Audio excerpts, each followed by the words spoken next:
It's Wednesday, July the 5th. Lake level's 915.5. It's come down, maybe it's been 2 weeks since I did a fishing report because we were busy last week with the Cross Trail Outfitters fishing camp. A group of young boys came down. But anyways, it's come down about 8 inches since my last fishing report, and they haven't been doing hardly any generation. It's been wee hours of the morning, or I just now noticed, looked like at 3 o'clock today they kicked on a few generators. But I think the fish finally got used to hardly no water running. Water's definitely getting a lot warmer. It's about 85 degrees no matter where you go. Some places, get up there shallow in the heat of the day and you'll see some water close to 90 degrees. But, the fish are starting to group up. Thermocline's developing pretty good. And, down lake, I've been catching them mainly on a drop shot. And what I mean by down lake is, pretty much from, Big Cedar, the dam, Kimberling to about Ants Creek, and then up in the White River. And I think probably Baxter to Shell Knob has been, the best area as far as numbers of fish and stuff with the drop shot. And most of those fish, I'm not finding very many out on the gravel unless there's brush there. Seems like I gotta have brush, or I'm catching quite a few suspended over treetops, around the front of deep docks, around boat dock cables. But the suspended fish, early, they might be up as high as, 20 feet. But once that sun gets up pretty good, seems like most of them are down there around 30 feet, relating to the tops of the structure of the trees. There's several different ways you can catch them down there besides a drop shot. I've also been fishing up in the river arms, and that bite up there is getting a lot better as well. But I'll kind of get into the down lake first. But on the drop shot, I throw a lot of different drop shot worms. This one here, Big Bite makes, it's a Somali. It's similar to like a flat worm. This is a little slim stick they make.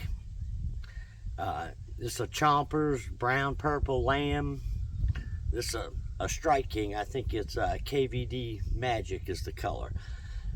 But and I think there's a whole array of worms that'll work. Like a little Zoom 4-inch finesse worm, or if you got some kids out, put a real worm on there. And a lot of times what I'll do with some of these worms is I'll hook them in the middle, wacky style. And now that will give you a little bit more twist in your line. But I think, as you're kind of jigging it up, shaking it, the worm's got a lot more action when you wacky rig it like that. Now, some of the fish that I say that are suspended, seems like if you stay back off them, you got forward-facing sonar, you can see a lot of them fish in the tops of the brush piles and in the tops of the trees. One way I've been able to catch them is like a little underspin, or just a straight swim bait as well, like a 2.8 or a 3.3. But on the little underspin, I usually don't use a paddle tail like what's on the swim bait, because I've got a little bit of flash and stuff from the spinnerbait blade. And I usually like this is a Big Bite jerk worm, a little 4-inch jerk worm, kind of like a Demiki rig. So on this type setup, I do not use a paddle tail. If I'm just got the straight jig head, I like a paddle tail worm. But what I'm doing is just trying to get this over the tops of the brush and the trees without getting hung up in it. It can be kind of hard to do a lot of times if you don't have forward-facing sonar, but if you know where the brush pile is, just count it down a certain depth and, reel it back. If you don't hit the brush pile, make another cast, drop down a little deeper. If you can tick the top of the brush or the tree, that seems to be, ideal. Now, there's other ways to catch. I've been catching a few largemouth doing that as well. Most of them have been spotted bass and an occasional smallmouth. But if you want to target some bigger largemouths, and this will also work around the spoon will also work around the docks. But I've been throwing a big flutter spoon, and I've been throwing several different ones. A Dixie Jet will work good. This is I think Realis makes this, the James Watson Worldwide spoon. And also a 5.5-inch Strike King spoon. Now these flutter spoons will fall a whole lot slower than like a slab spoon. So it seems to work better when the fish are, or for me anyways, when the fish are higher up in the water column. Doesn't take as long to get down. If they're in that, say, 15 to 25 foot range over the top of some of that brush and submerged trees. And like I was saying too, also to work in the dock stalls, out in front of the docks. Just seems to be a lot of fish relating to the boat dock cables. And I think what happens is the cables get plankton and get algae on them, and there's plankton up there, and the bait fish feed on that, and the bigger fish feed on the bait fish. Same with kind of the bridge piers, the same thing that happens out there. There's usually always bait out there.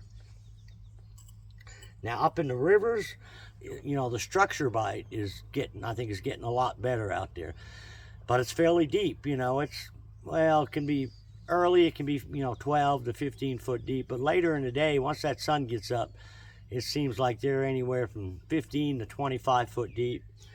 And there's several different ways that I've been able to catch them. Now, the only bad deal about out there is you'll catch them one day, think that you got it figured out, go back the same areas the next day, and there'll be short fish, or you won't hardly get a bite. It doesn't have anything to do with the water flow, because like I say, they haven't been moving, doing any generating of electricity, so there hasn't been much water flow till real late in the day or at night. But it's kind of a hit or miss deal, but once you find one, you'll find several out there. And I'm throwing several different baits out there. This is a 5-Fish Lures Ultimate Shaky Head, and I'm throwing a Zoom Mag Trick Worm on it. And it's got a 6/0 hook. It's got a big old meat hook.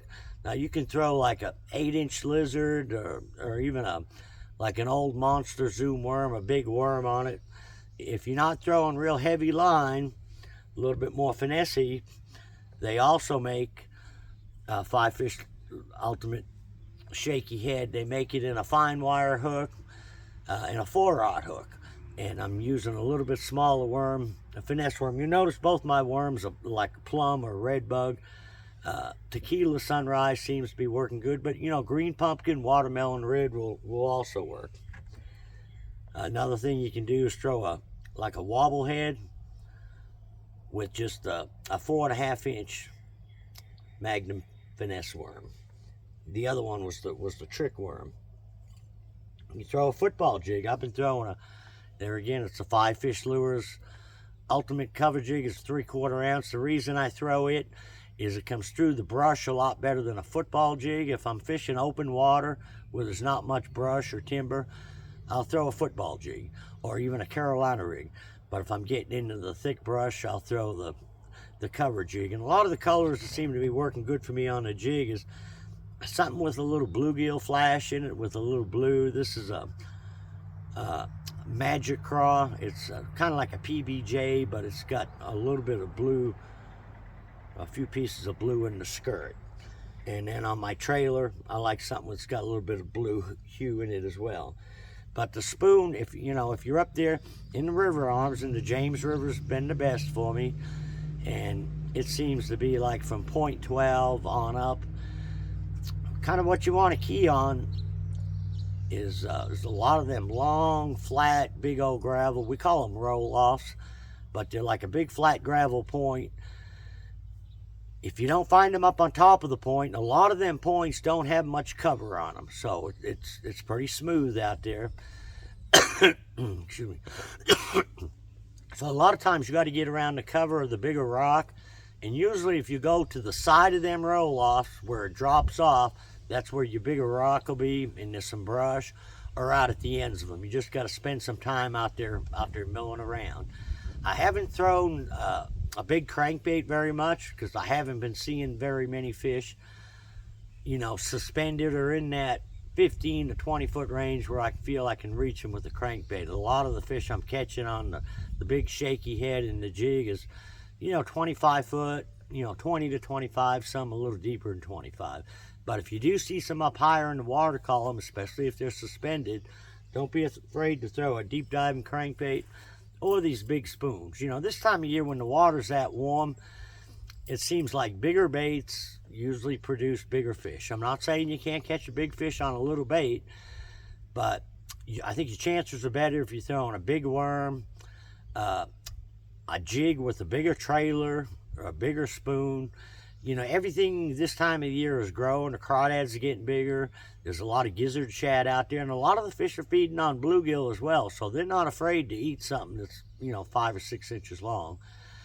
But for the most part, I've been getting off the water, you know, pretty early with the boat traffic before it gets too hot. But most part, the lake's fishing real well. You just gotta, like even on the drop shot places, sometimes I'll have to hit 4 or 5 spots before I get to a spot where they bite. And a lot of times I'll find fish, but they won't bite. If you find them fish, seems like especially early in the morning, you can't get them to bite. Come back about 8 o'clock, 9 o'clock, and try them same fish again. The fish aren't going anywhere, but some reason it's a timing deal. And you know, my drop shot, for me, the fish aren't biting real early. It seems like 7:30 or so they seem to bite the best. And also in some of them areas down lake in the clearer water, don't be afraid to throw a football jig or Carolina down there as well. But there's a lot of things that'll work. You just got to be patient, and don't be afraid to go real shallow. If you're up in the river arms, especially if you see active bait, don't be afraid to go shallow. Pick up a little square bill if you get in that, you know, less than 10 foot of water, especially if you see some fish actively feeding on the bait.